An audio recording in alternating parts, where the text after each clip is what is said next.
we talked about a small little box keeping you boxed in, and if what happens with neuro-vision therapy, if that room can get bigger. This is what we talked with Stel Nikolakakis,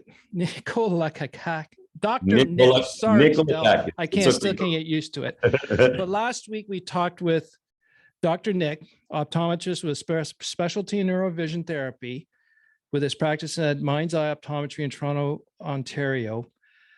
We talked about how the neurovision opens up space or able to bring you down and ground you. And then the analogy, can you just repeat that analogy you used about the small room and what this vision therapy can do, since peripheral vision is very key and that thinking is a visual experience or exercise, and that the brain creates movement and motion? Yeah. So again, we're talking about a specific example here. Obviously, the neurovisual processing is a lot more complicated than this, but it's the best way to explain it at this point.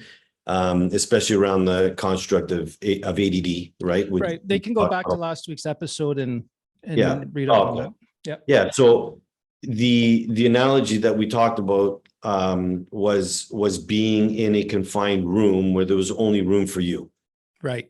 Okay. So that's basically the analogy of a constricted periphery where your central vision is available, but your peripherals not so much, right? Or it's being disregarded by the neurology of the brain because it's protecting you. Because it's protecting you, right? It's a protective mechanism of some sort, or it's part of your story, it's part of your upbringing, it's part of who you are, it's part of what you needed to go through, right? And now we have the ability to say, okay, is it safe enough to open up that space, and how much? So then we put a lens, a filter, or training of some sort to then metaphorically make that room bigger or put you in a bigger room. Right. So now the brain needs to then integrate living in this bigger room. And one of the things we talked about is what happens if there's people or things in the room that you're not used to relating to. Okay. And in our language, we call it centering, but it's like, okay, now I know where I am. Okay. And now there's what is that? Right. Okay. There was never a what and who is that before. So there's a relationship that needs to get built up. And this is the social/emotional portion of it where I need to relate differently. And when I do, there's neurology or new neurons that have been formed now that allow me to then have more space and more flexibility in that space, whether it's going to be in relationships, whether it's going to be in what am I going to utilize this space for, and how do I put meaning in this space that allows me to be me? So the neuroplasticity, again, changing of neurons for retraining the brain in a certain way, or changing the brain. Okay. Yes. Okay. And then you mentioned energy, and think of how much energy and effort it's going to take to wonder, I'm feeling anxious. I'm going to spend all my time in this anxiousness that I don't know what it's like not to be anxious. Right. So if now we have space, right, physical space, and I could choose to move where I need to go without having to bust through things, okay, my energy is going to be conserved and I can utilize it for the things that matter to me most in life. So tell me more about this energy thing. How does that matter with this room's getting bigger? Yeah. So maybe I'll use another analogy, but if, say, for example, I'm running a race, okay, and I have limited peripheral awareness, and all I can see is centrally, and all I can see is the finish line, and I'm running 100 meters. Yeah. Okay. How fast can I get there? Fast. How distracted am I going to be? I'm not. It's like a horse with blinders on. All I see is that finish line. Okay. So that's option one. Option two now is we're going to run a cross country race, or maybe we'll do, what's the race with cars where they're in off-roading and a rally racing. Okay. So there's a rally. Okay. I don't have a driver. I don't have a map, but I need to get from the beginning to the end. And I have that same tunnel vision. Okay. How much energy am I going to utilize in order to not crash? Okay. I'm used to going fast. I have to slow down. I'm not sure what speed to go. it's going to utilize a lot more of my energy in order to get to that finish line. Yeah. Okay. If now I'm given a map, I have a navigator, and I can comfortably slow down or speed up so that I'm still safe in that car, then my energy gets conserved so that I can use the same type of energy as I would if it was a 100-meter race. Okay. So that's an analogy I can give you in terms of energy preservation, energy utilization. So in a way, is if I'm safer because of the neurovision, the brain's no longer protecting me. I got more space. Like now I'm not wasting energy on saving myself or protecting myself. Now I got more energy to utilize effectively. Yeah. Yeah. So, okay, let me give you another. What can we do with that? No, I think it's clear what we're saying. Like with this is we're opening up a lot of space, which means allows you to have more access to energy to utilize strategically or effectively is what I'm hearing. So let's say you're running a program of fear. Okay, you got scared as a kid, that constricted the periphery, and now you have ADD tendencies because of it. Okay. Yeah. And you can only bring a small amount of information in this visual world. And the way that I explain is you have 2 million bits of information coming into your space, but you can only bring in 126 bits of those per second. Right. Imagine 126 out of 2 million. Our brains reach out and grab what's needed in our visual space. So if I'm fearful, I'm going to grab everything that I'm fearful of. Yes. If now we could open up that space, and now I can choose a different 126 bits. Right. I have flexibility of choice now, and maybe those 126 bits will now make it more efficient for me to get to the same result. Right. So there's no difference saying I'm going to, like, if I look at a map, I go from point A to point B, and I've always taken this one road because I know it's safe. I'm no surprises. Yes. Now, if I'm now opening the two sides of the map, now I got a lot more roads and I got a lot more options. Yep. You got it. Okay. So what, like me and you were really big about energy. And for me and you, we're starting to feel that a lot. So we've got an abundance of energy. Yes. So what's the energy doing to you right now? Perfect. Okay. So let's explain with me and you exactly what happened. So now in this bigger box, I meet you, and we have, all of a sudden you're in that box, and I build a relationship with you because I can see you now. I'm aware of where you are with respect to who I am. You see me. I get a better understanding of who I am. And now we leave the connection or this visual space feeling a million times better than when we started, with ideas, opportunities, deeper connections in that relationship, where now I found somebody in my community and in a tribe where I can actually relate to, and it's leading to something much bigger where we can help so many other people. Well, number one, we do it efficiently in a quick way. Okay, so there's the energy efficiency there. But number two, my energy in terms of how I feel is through the roof. Okay, because now I'm excited. I have creativity that's flowing in. I have the ability to see things differently. It's not going to come from a place of being judged. It's going to come from a place of I'm being actively listened by someone that is listening to who I am and what I'm willing to bring in. Okay.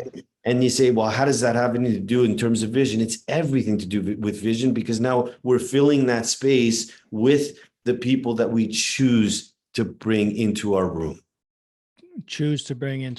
Yeah. Okay. And something came to me. And there's a third part. The thing is, we feed off of each other's energy as well.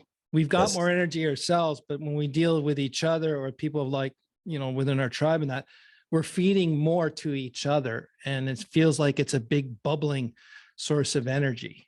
Yes. Okay. There's an exercise that, actually my wife is the one that went to a conference. I'm not sure who this is, who did this. But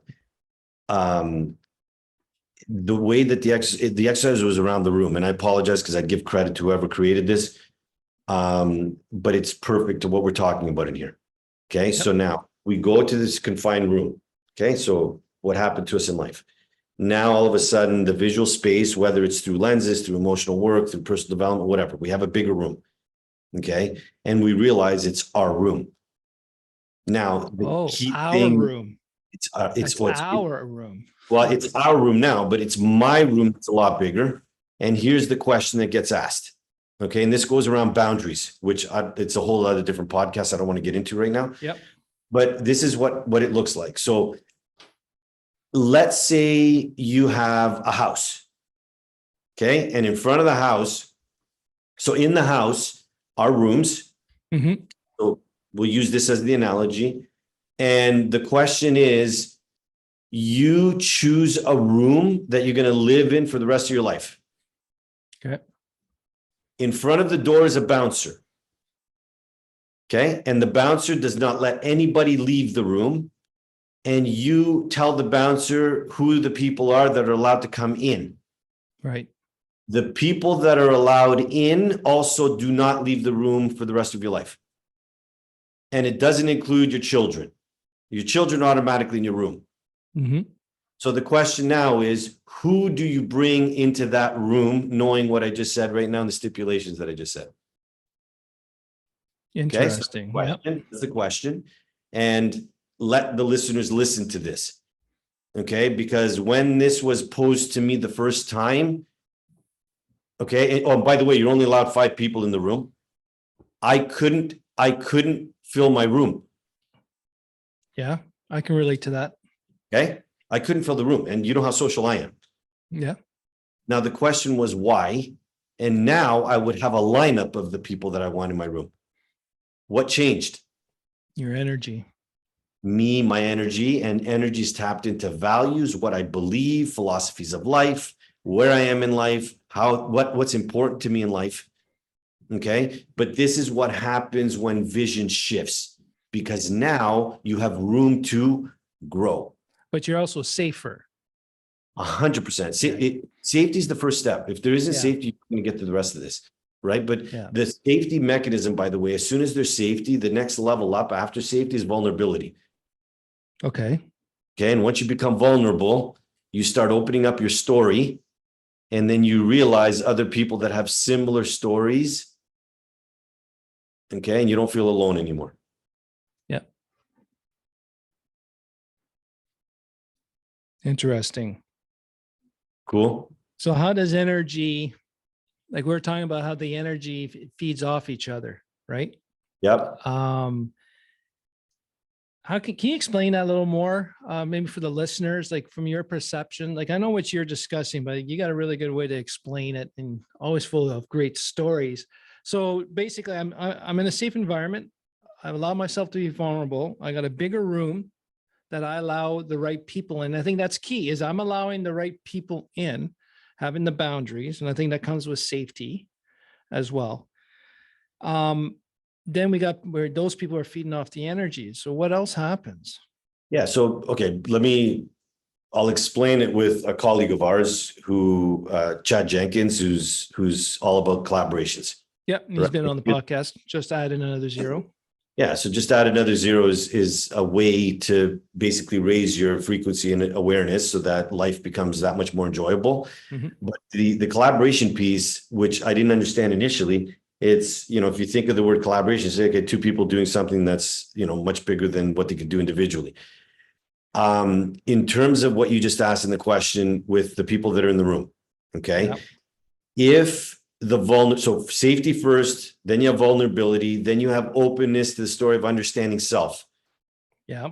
Okay. There's a concept that you and I both know called unique ability, mm-hmm. which then allows us to understand what we're born with and what we're unique at. Yep. And other people in the room to believe that uniqueness. So then you're understanding yourself at a deeper level. The other people in the room are understanding themselves at a deeper level. And now the connection is at a root system. Mm-hmm. Okay. And then that connection then provides an idea, a movement, an opportunity that then can impact not just the 2 people, not just the room. Okay. But this is where purpose comes into play, where a much bigger thing shows up. And let me tell you, the excitement that happens where all of a sudden now your biggest challenge in life has become the biggest opportunity for others is where the magic holds. Okay. And you can imagine when, I ask the listeners, if you're running on purpose, how excited are you going to be? Right. And it's almost like it's endless energy. It's endless energy. Nice. And you're the energy engineer, so you can talk about that. Yeah, that was an interesting observation for me back then. Yeah, the energy engineer is kind of another oxymoron with entrepreneurial engineer as well. And what I mean by that, and energy engineer was at that workshop over in Chicago. I made a decision that everything I'm going to do from now on had to do with something that provides me positive energy, not neutral or negative. And for me to do that, I had to engineer the structure, the environment, and to just concentrate on that. And now I start to look like when I hang out with Stel, is it positive, negative energy or negative energy? It's positive most times. And actually positive the other times. Yeah. But like, and it's interesting when, you start surrounding yourself with the right people, we got the right mindset. And like you said, the vulnerability or same stories. It's amazing. It's not that we're having it's not a group of people that just lament and whine about the past. Because of the shared experiences, we're converting that energy to positive change. Or for me, like, to me, I'm saying now the energy has to fulfill me first, because if I'm fulfilled, everyone else can be fulfilled around me. So I'm taking a serious, selfish, quote unquote, assessment of everything I do, because if I'm doing stuff I'm not happy with, then that's negative energy, and then everyone feels it around you, and you're attracting the negative energy people, right? Yeah. The one thing I'm going to add, which you just made me realize, right? Like, you're an engineer by profession. Yes. By trade. Yep. By trade. I'm an optometrist, right? Yep. Right. So that's sort of the central way of looking at it. Okay, well, he's a doctor, he's an engineer. Wow, they're professionals. Wow, amazing, yada, yada, yada. Okay. And now I'm going to plug you, and I'm also going to plug me. Why? Because everything that we're talking about, yeah, I could have started with lenses, and my journey went from optometrist to neurovisual optometrist. But where I'm at now is to support people's vision in terms of what their potential is as a coach. Mm-hmm. Right. And you're also a coach. So you went from engineer, right, to now podcast / coaching / educating people at a much deeper level. Right. So why would somebody use you as an engineer? Because you're good with what you learned in school? Sure. Great.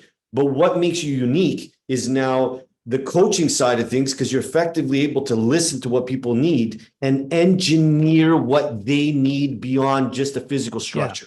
Yeah. Okay. Now, is that difficult to explain? 100%. Because then they say, well, what's different about you than anybody else? Right. And then we go on and try to explain. Yeah, we got a unique ability process. It's all different. Yep. It's all different. Right. But that's what makes us unique. Now, would I hire you as an engineer in terms of what I need, not just from a physical construct standpoint, but I know that you're going to develop me in the same point, and I'm going to feel safe and comfortable while I'm going through it. Okay. Now, does the engineering portion of you help me if I'm hiring you as a coach? 100%, because it's the energy engineering that makes it so that when you're focusing on my development, that it's going to allow all of you then to be able to support me. Right. Same with me. I'm an optometrist. Yes, I do vision therapy optometry, but that leads into the magic of when I'm working with someone one-on-one. It's that unique ability to hold that space from a coaching standpoint, based on, yes, our story, our abilities, and understanding our own potentials, to hold the space for others to move there when they're ready to. Well, and you provide the vision for people's potential and growth and opportunities as well. Yeah. And then that's the part of the drnick.ca that we talked about, where now my coaching business is taking off like crazy, but it's all the same thing to me. People ask me all the time, what do you do? I change lives through vision. How specifically? Depends. Let me ask you a couple of questions, because we need to know what you need. Right. Okay. And then the gift that we have is that we have the physical engineer optometrist. Then we have the next level, which is the neurovisual piece. In your case, it's going to be a certain subset within engineering. And then finally, it's the coaching side, which makes us great with people and connect with people and understand what their potential is and enjoy the room. Yeah. And I think that's what drawn me to you, is that's the thing you just said. Like, for us, it's always about the unique person. It's not just a standardized system. I hope it works for you. It's always been, okay, good. what about you? Let's ask specific questions to get to the root of you. And that's the big differentiator. And I kind of like, if we're going to go along this energy and engineer concept here, is I'd like to convert negative energy into positive energy, which provides growth.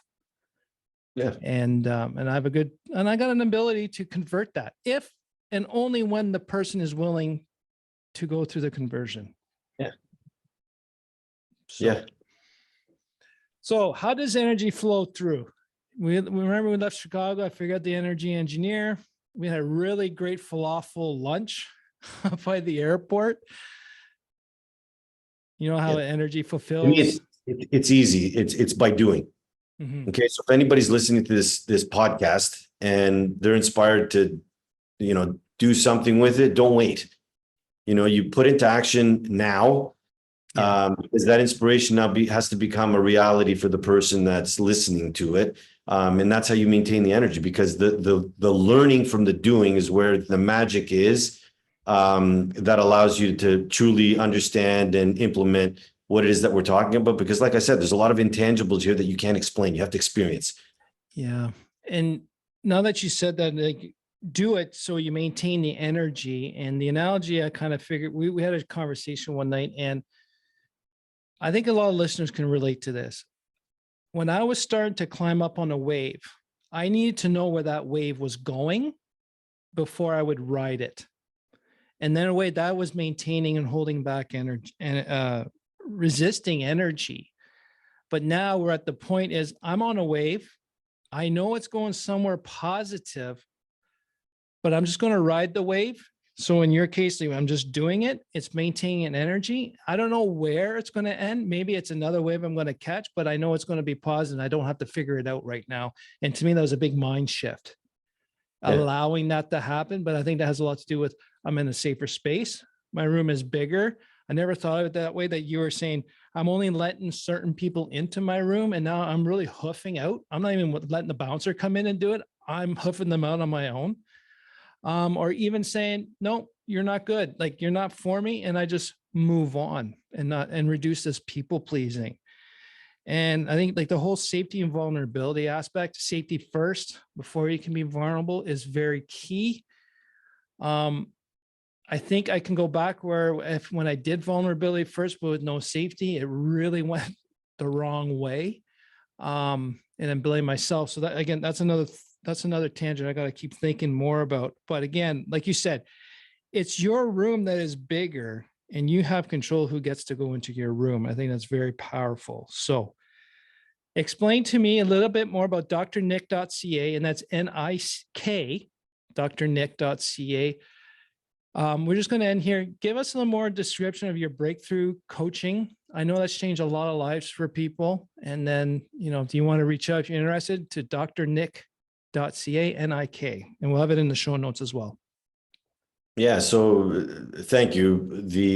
Like I mentioned, the coaching side of my business is actually where I'm discovering my depth of purpose and unique ability in what I do.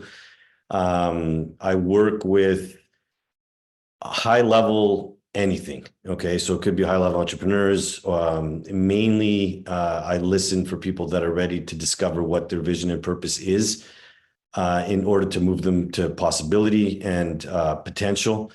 The way that it sounds is I always look at the past negative emotions and limiting decisions as a positive thing.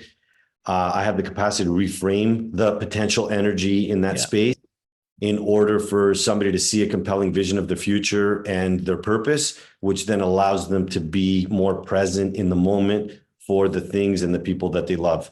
That's sort of that in a nutshell. And like I said, it's all vision related to me. It's discovering people's potential through vision. And you go ahead and drnick.ca, drnik.ca. You can read about it. And if you have any questions, feel free to email me anytime. And just like you said, it's individualized for each person. So that's why I can't put an umbrella on it. But I have the ability to see, hear, and understand others because people like you saw, heard, and understand me. And it's just a matter of sharing it now. Yeah, and it was actually a hard job to understand you, but we made it through. Just teasing you. And you, the listener, how much of your energy are you paying attention to decide what you're going to do next, what projects you're going to work on, and who you're going to take on as clients and even staff? Now I'm actually doing an energy check at the end of an interview, positive, neutral, or negative. If it's not positive, neutral is also negative. So are you assessing your personal energy on what you're doing? Let me know. And Nick, Dr. Nick, Stel, my buddy, thanks again for joining me. Thanks, Andre. This was awesome. And to you, the listeners, thanks again for learning with me. Take care.